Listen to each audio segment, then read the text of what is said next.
Pengertian distribusi frekuensi.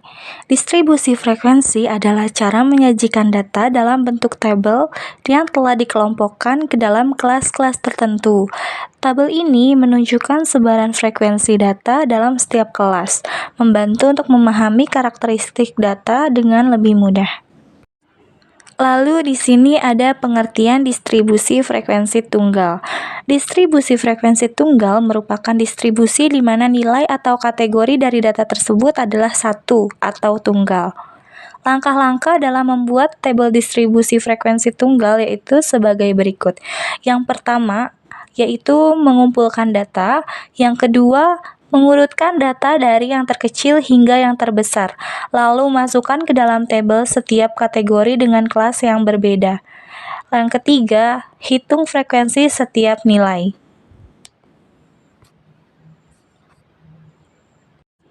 Pengertian distribusi frekuensi kelompok. Distribusi frekuensi berkelompok adalah distribusi di mana nilai atau kategori dari data tersebut adalah lebih dari satu atau kelompok. Langkah-langkah dalam menyusun tabel distribusi frekuensi berkelompok ialah yang pertama menentukan nilai maksimum dan minimum dari data yang ada, yang kedua menentukan jangkauan data. Rumusnya yaitu J sama dengan nilai maksimum dikurang nilai minimum. Yang ketiga, menentukan jumlah kelas menggunakan rumus Sturges yaitu K sama dengan 1 ditambah 3,3 log N dan lakukan pembulatan ke atas untuk jumlah kelas. Yang keempat, yaitu menentukan panjang kelas atau interval dengan cara membagi jangkauan kelas sehingga rumusnya P sama dengan J dibagi K.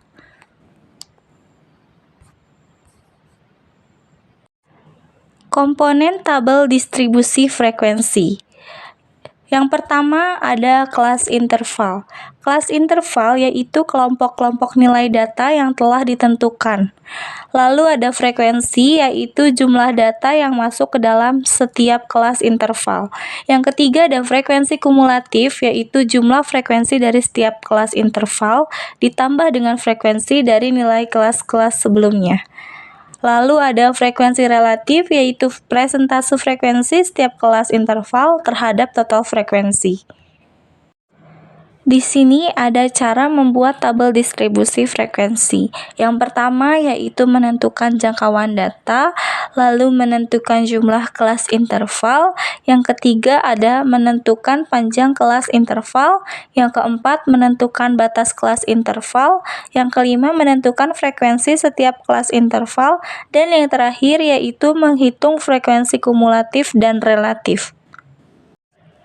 Kesimpulan dalam presentasi kami kali ini yaitu distribusi frekuensi adalah cara mengelompokkan data mentah ke dalam tabel agar lebih terstruktur dan mudah dianalisis, baik dalam bentuk distribusi tunggal untuk data satuan dan distribusi berkelompok untuk data dalam interval, dengan langkah pengurutan, penghitungan frekuensi, dan penentuan kelas.